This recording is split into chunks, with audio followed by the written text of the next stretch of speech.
नमस्कार. पाऊस सुरू झाला का बाहेर?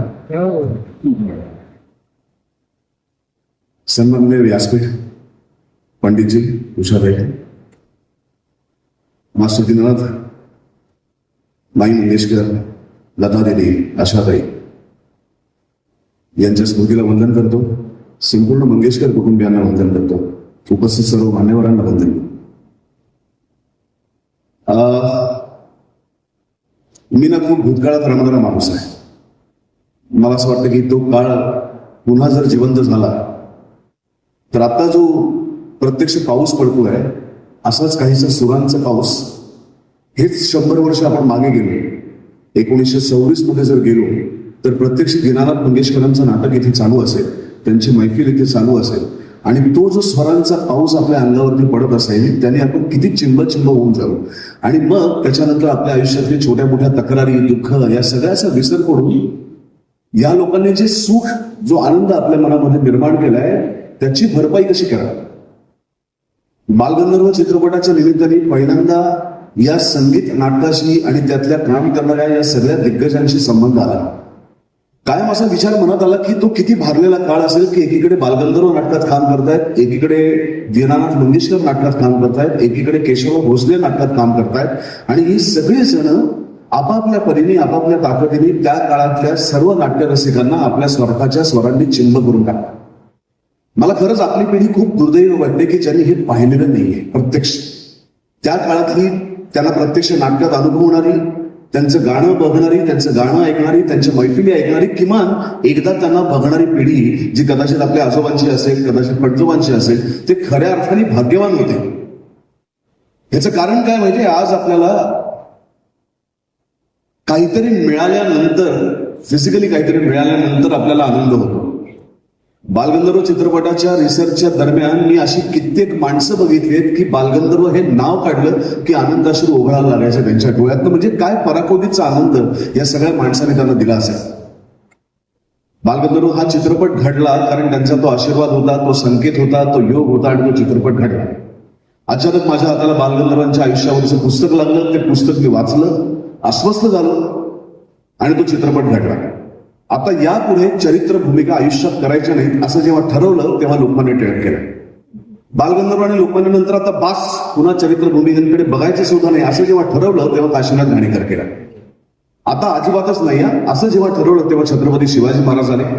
आता महाराजांनंतर कोणाकडेच बघायचं नाही असं म्हटलं आणि संत तुकाराम आले.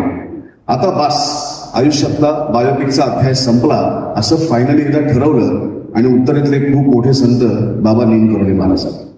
आणि आज मी ठरवूनच आलोय की याच्यानंतरचा पुढचा बायोपिक दीनानाथ मंगेशकरांचाच करेन.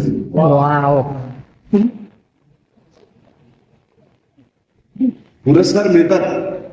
सुरुवातीला जेव्हा तुम्ही कारकिर्दीची सुरुवात करता तेव्हा तुम्ही आशेने बघत असता की कधी एकदा पुरस्कार मिळतोय, कारण तेव्हा त्याचं अप्रूप असतं. तो मिळत नाही तेव्हा असं वाटतं, आपणच म्हणतोय काही नसते रे पुरस्कार वगैरे, सगळं ठरलेलं असतं. मग काही काळानंतर तुम्हाला पुरस्कारांबद्दलचं महात्म्य तुमचं कमी होतं, कारण त्या काळामध्ये तुम्ही पुरस्कारांच्या पलीकडचं जग बघितलेलं असतं. दीनानाथ मंगेशकरांचा, त्यांच्या कारकिर्दीचा अभ्यास करतो तेव्हा असं वाटतं की एक संगीत वेडा माणूस गोव्यातल्या मंगेशी या ठिकाणावर आला. अतिशय वेडेपणाने त्यांनी नाटकामध्ये स्वतःला झोकून दिलं, सिनेमामध्ये झोकून दिलं, संगीताच्या क्षेत्रात झोकून दिलं. त्याचे चटके तर सोचलेच, पण मला असं वाटतं की ती एक खळाळणारी नदी होती, सुरांची नदी. आणि त्या नदीलाच पुढे त्याच्यातूनच निर्माण झालेल्या 5 नद्याही तयार झाल्या या 5 भावंडांच्या रूपाने. त्या नदीचा प्रवाह संपलेलाच नाही, तो चालूच आहे की अजून. तो आपल्या लता दीदींच्या आवाजाने चालू आहे, आशाताईंच्या आवाजाने चालू आहे, पंडितजींच्या आवाजाने चालू आहे, उषाताईंच्या आवाजाने चालू आहे, मीनाताईंच्या आवाजाने चालू आहे. आणि तो कधीच आटणार नाही, तो कधीच संपणार नाही, कारण तो सुरांचा प्रवाह आहे. तो एकदा सुरू झाला की तो सुरू झाला. हा पुरस्कार जेव्हा जाहीर झाला तेव्हा बालगंधर्व पुस्तक माझ्या हाताला लागल्यानंतर ज्या प्रकारे अनपेक्षित आनंद झाला होता ना, तसा अनपेक्षित आनंद झाला. कारण कधीच दीनानाथ मंगेशकरांच्या नावाचा पुरस्कार, माझं काही संगीत क्षेत्रात कॉन्ट्रीब्युशन नाहीये, त्यामुळे तो मला कधी मिळेल असं मला वाटलं नव्हतं. पण मला असं वाटतं की हा संकेत आहे असं मी समजतो. आणि संकेत कसला तर मी कलाकार आहे, काम करणारा, त्यामुळे बालगंधर्व पुस्तक मिळाल्यानंतर आता हा चित्रपटाचा संकेत असेल जसं मला वाटलं. तसंच हा पुरस्कार मिळाल्यानंतर बाळासाहेब, उषाताई आणि संपूर्ण मंगेशकर कुटुंबीय यांची तयारी असेल आणि त्यांनी जर परवानगी मला दिली तर मला दीनानाथांवरती चित्रपट करायला आवडेल.